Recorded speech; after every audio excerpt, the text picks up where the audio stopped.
It's your Locked On Flyers podcast for Monday, August 1st, your daily dose of Flyers news, analysis, and high quality content that is always excited about looking back on some key moments in Flyers history, like the Eric Lindros trade. Yeah, this is fun stuff. You're Locked On Flyers, your daily podcast on the Philadelphia Flyers. Part of the Locked On Podcast Network. Your team every day.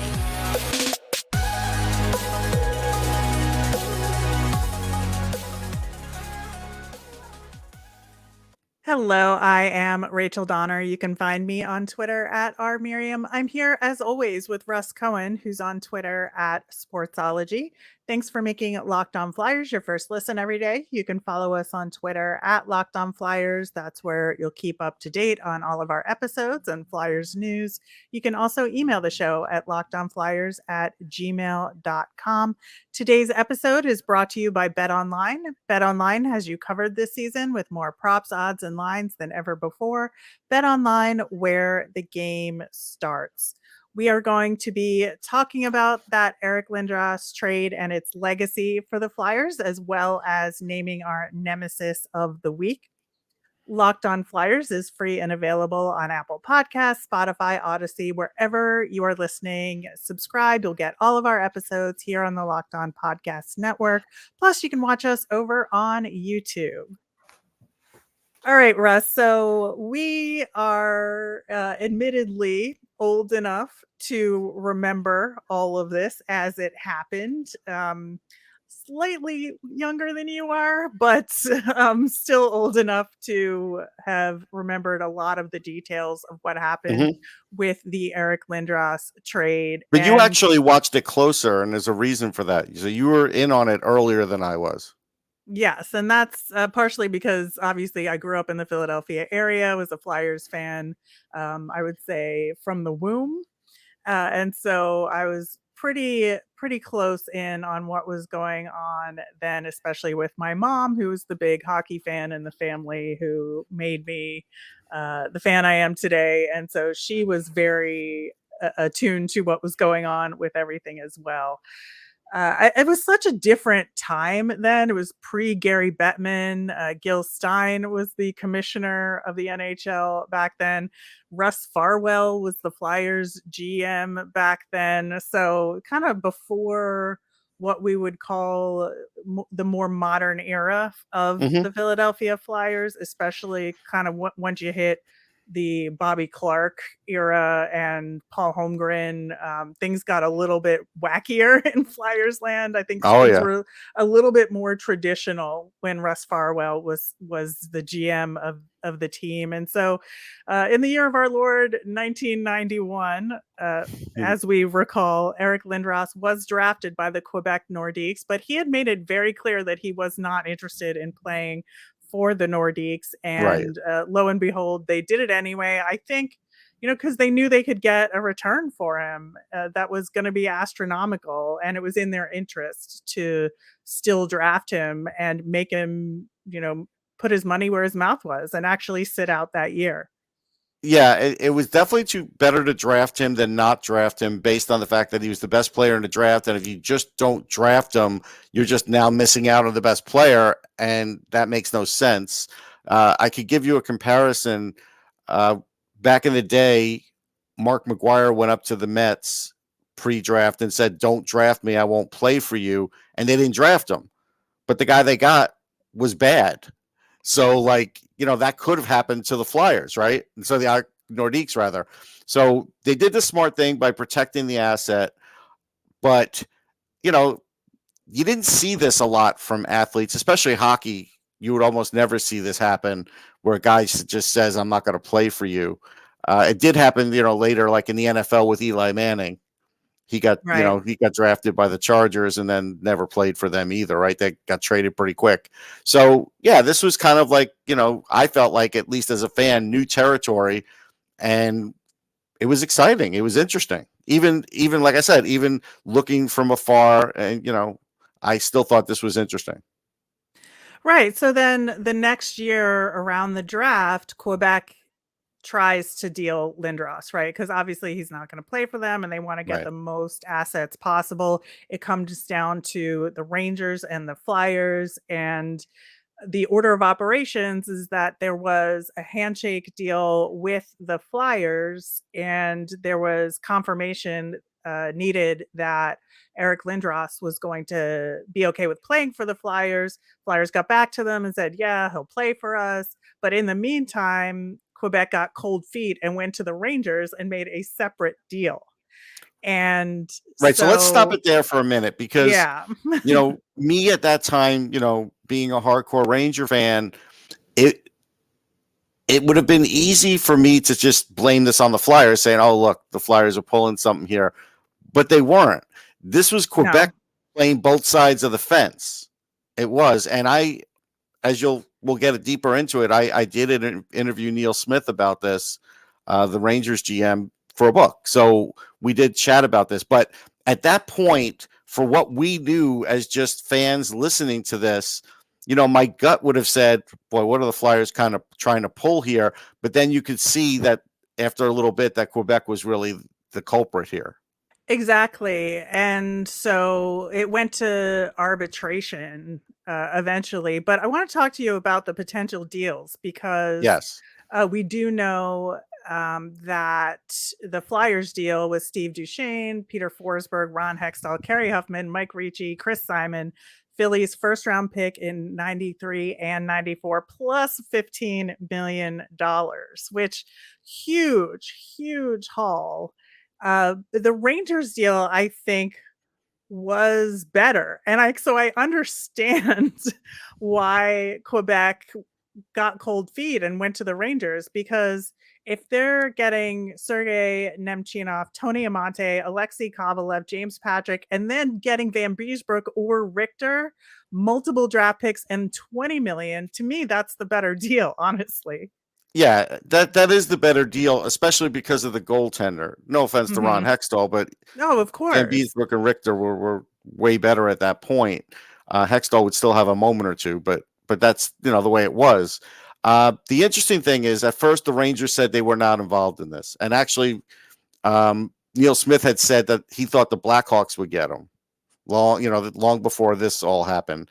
But then when Neil Smith got called, and all of a sudden they were having these heavy negotiations, it went until like 4:30 in the morning. Like, this is, wasn't just like a quick little discussion. This was like a big, long discussion. And yeah, to the credit of Quebec, they had worked out a better deal, but kind of did it illegally.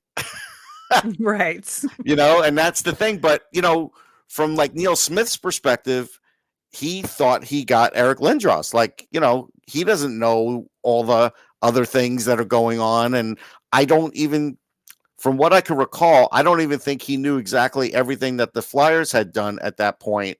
He just knew what he was working off of, what he was being told from Quebec and that deal. So in his mind, he was like, yeah, we're going to get Eric Lindros, because he knew he put up a great deal.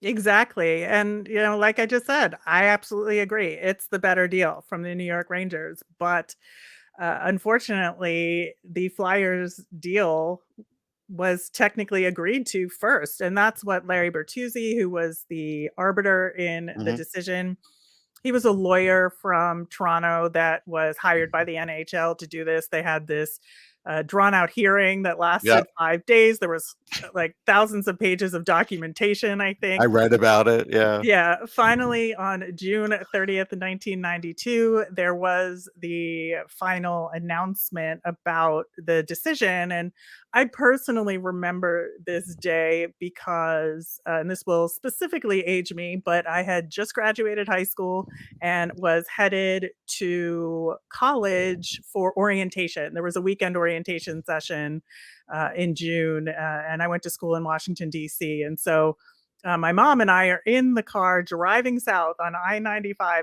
as this decision is being read, with the radio slowly fading out and the crackling and static starting to weave its way into this announcement. And the decision, I think, it felt like it lasted an hour. It was so See, I would have told long. you turn on WFAN. You were getting, because they had a bigger signal, and you probably would have gotten it. Not But from Maryland. I don't yeah, know I if you don't could have know. gotten.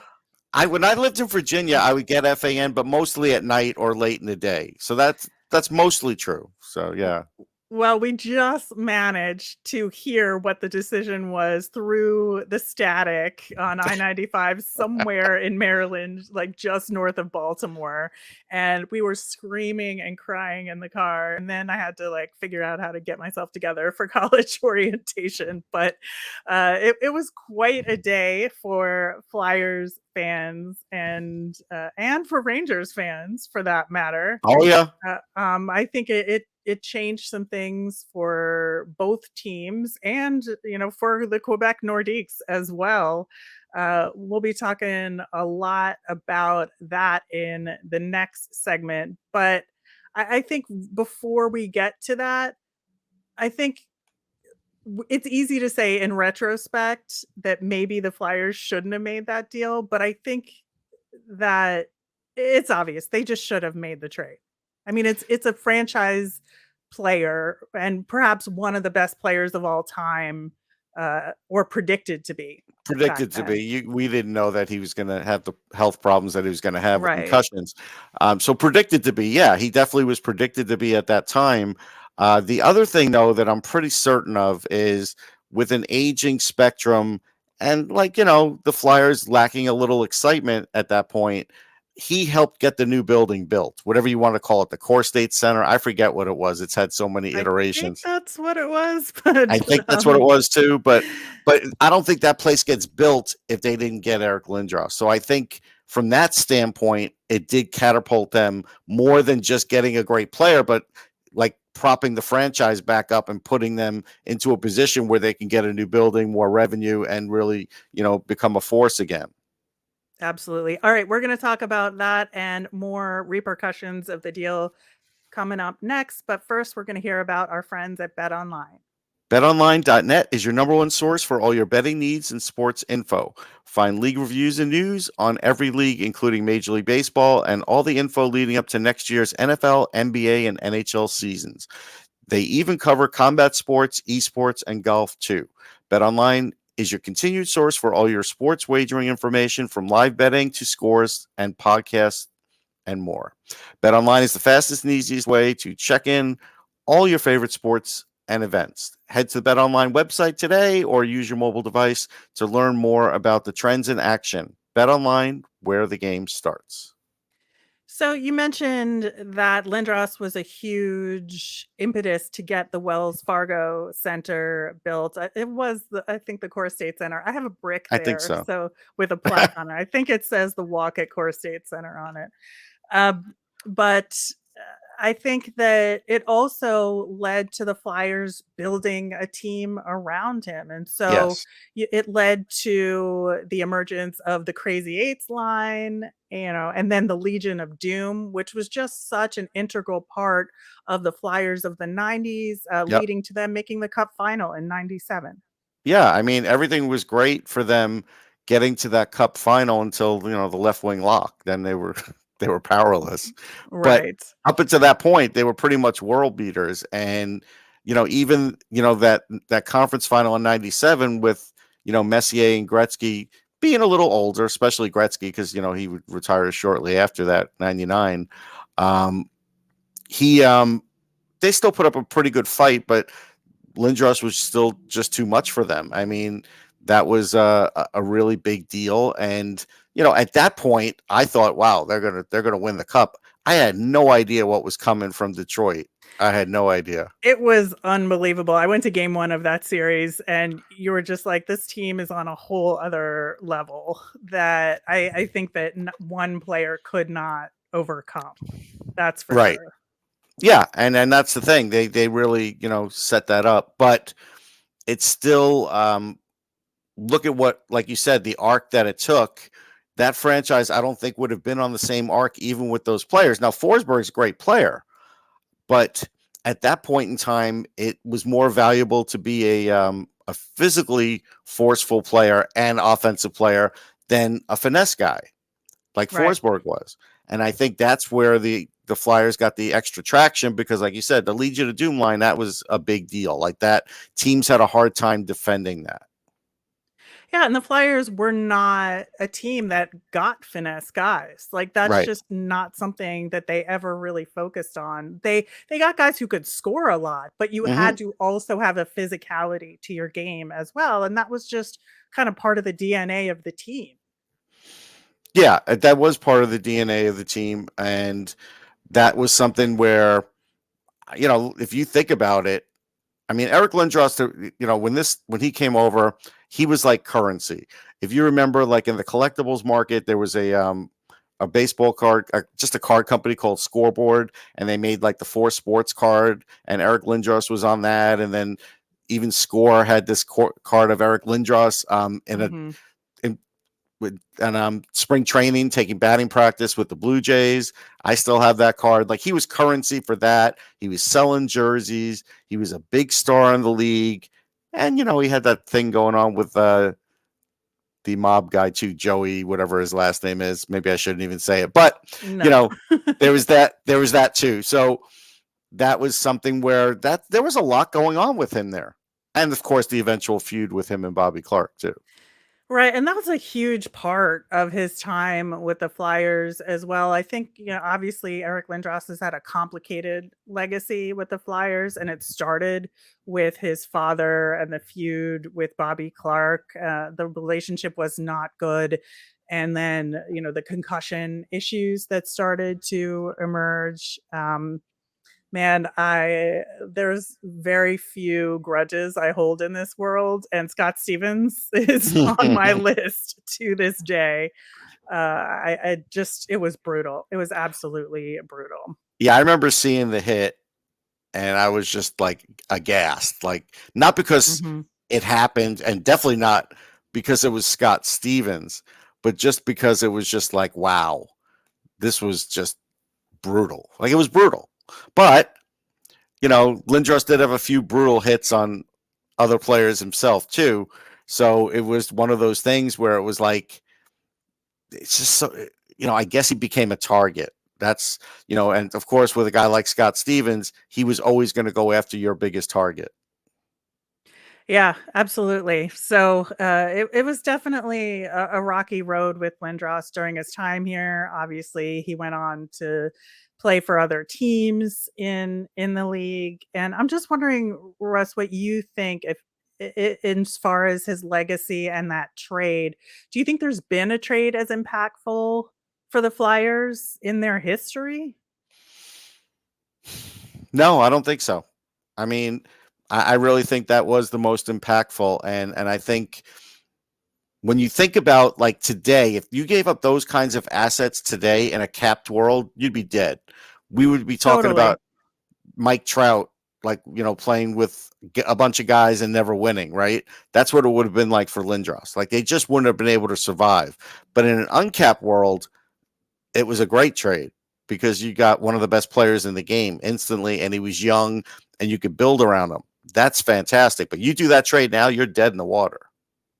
Right, and that's why I think the kind of pre-cap era big trades are going to be the biggest trades in NHL history in perpetuity, because I just don't think you can make a deal like that that will have as big an impact. I really think the Gretzky trade to LA from Edmonton is probably the biggest trade in NHL It's the history. biggest, yeah. And then you could maybe argue that Patrick Roy to Colorado to kind of seal their cup run with the Avalanche, which again was hugely impacted by the Lindros trade. Listen, built off of this trade, man. Exactly. It really was. But no, I mean, it's a great point. The one thing I'll bring up about the Gretzky one is, you heard these little things about there being money trouble, whatever, but you always kind of grew up with the, back then it was always kind of like, oh, he's going to play with that team for the rest of his career, because players still did that. And when Gretzky got traded, that was when you realized anybody could be traded. Like, that was for any sport. And that's been used for ever since Gretzky got traded. Before then, it was always like, yeah, it could happen, but it's not the norm. But ever since then, it was Wayne Gretzky that caused that, for people to say that in all sports now. But yeah, as far as Lindros, it doesn't get much bigger than that. Right. And then talking about the Colorado Avalanche, obviously Quebec moves to Denver a couple of years later. I didn't mind seeing that happen, by the way, because again, I was just like, after this whole fiasco, I was like, see you, Quebec. Have a nice life. Don't care. Exactly. Yeah. Quebec. They won the cup in 96 with Forsberg on that team. Oh, And yeah. because of the Lindros deal, like I said, they were able to make that trade for Patrick Roy, Yeah. using at least one of the assets from the Lindros deal in that trade. They won the cup again in 2001 using more assets from the original And deal. guys like Duchesne and Ricci, they were there for that. Like they were a part of that. Forsberg was the biggest, other than He, and Sakic, he was the next biggest guy. So they wouldn't have won any of those cups without Forsberg. Now, getting yeah, they might have won one of them, but they definitely, Forsberg was an integral part too. And the shame of it all is, when he came back and I was covering here at that point, his foot always was just so bad. And, he was good for a little while, but then when the foot became bad, it was just like, kind of like he'd be in and out of the lineup and the team would sort of like be waiting around for Forsberg to come back to sort of rescue him, Right. So I did work out on the other end. Of course, the Rangers won the cup in 94. It did. And had they traded all those players, like some of those were key players, wouldn't have happened. Richter, Kovalev, like those are two of their biggest players in that cup run. Exactly. And Nemchinov was pretty big too. Yeah. So kind of to wrap up this part of it, do you think that the precipitating incident, a holdout, will ever happen again in the NHL? No, I think the issue is, and even we kind of saw it with Connor McDavid. Was he thrilled to get drafted by the Edmonton Oilers? I don't think so. His facial expression gave that away. Right. But he also knew, okay, what are my options here really? And in the end, it's worked out pretty well for him. Maybe it hasn't, with playoff success. Overall, just, having fans love you and really grasp onto you. Canadian fans are great for that. So I don't think we're ever going to see that. And I just think right now, and maybe if there's a change in commissioner and money gets different and the cap goes really high, then maybe that could happen. But there are plenty of players that get drafted to teams that they're not thrilled with, but they know it's a process and they know they can eventually get away from it if that's what they want. Yeah, I 100% agree with you there. All right, we're going to come back with our Nemesis of the week. So last week, Russ, we talked about the Flyers taking risks on maybe the wrong things as our Nemesis of the week, related to some of the contracts that they've signed over the last 6 months or so. This week, I want to keep it Eric Lindros related. And so for me, it's thinking about rule changes in the NHL to make the game safer, and the fact that I don't think they're going to happen fast enough. And Eric Lindros, as part of his legacy, he talked a lot about his concussion history and, what happened with his brother Brett that basically killed his career from jump, from head injuries. And that, he has been working with people to try and get some additional rule changes made in the NHL to prevent open ice hits and boarding and those sorts of things that lead to concussions. And, I think Lindros has had a point over the years that there are things that the league could do to make it safer. And, I think some of those hits that happen, while the fans love them, and sometimes I love seeing a great hit thrown, they can get dangerous. And they're trying to deal with the targeting of the head, but I don't think they're quite there yet. They're not, and I appreciate what Eric's tried to do with that, and especially with Brett. And I did cover Eric when he was with the Rangers. I was at that press conference, and he started talking about that as a player, like he, and then really pushed it when he became part of the PA for a little while. So I give him great credit for that. I'm going to say my Nemesis of the week is just, and we don't have everything yet, but all this Hockey Canada business, it's awful. And I want things to change. I want there to actually be real change, but change is easy to talk about and it's harder to do. And so I'm just right now, that's my nemesis because I'm not seeing any real change. Yeah, it's been a struggle with Hockey Canada and them kind of not taking accountability and not resigning. There's a lot more to come on that front. Oh They're yeah, having hearings on that. And if you're not following Rick Westhead, he's you been, should. him and Katie Strang have been doing the best reporting on it. So you should check out their work if you want to know more details about that.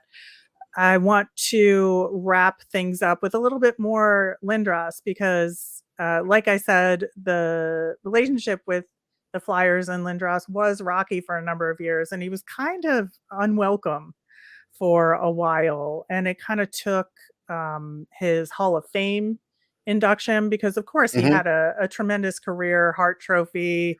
And I think that getting to kind of the retirement stage and all of the kind of post-career ceremony of it really led to a warming of the relationship between him and the Flyers. And I think also him getting older and his father having less influence in his Yeah, life I interviewed his had a lot father. to do it I too. could second that. I interviewed him when he got traded, and I could second that with that. But I could tell you the probably the biggest warming trend was at the Winter Classic because Yes. I was going to bring that up. I interviewed Eric for my book. I wrote a book on the Winter Classic, and like that was something he was really thrilled about, being a part of it, being able to play in the old timers game. That was still probably the best old timers game that they had in any of them, or you want to call it Legends game, whatever you want to call it, but that's what it is. But the whole process was just something that didn't get past him, and I knew at that point he would get back in the fold. Yep. And he was actually in the stands about a section over from me. I attended that game and I got to take a picture with him and talk to him. He could not have been more gracious and one of my favorite moments as a Flyers fan. And other favorite moments, those Flyers fun things, his Hall of Fame induction speech was pretty tremendous. So we'll link to that as well as his jersey retirement ceremony, which was a lot of fun as well. Yeah, And that was great. I think it was just a huge moment, and I think was like a capstone on everything related to Lindros Well, in yeah, his because we would Flyers always, career. I would always sit up in the press box and look at all the, Flyers Hall of Fame and retired numbers and everything, and Lindros wasn't there. It would always be a focus of discussion, and then they finally took care of it.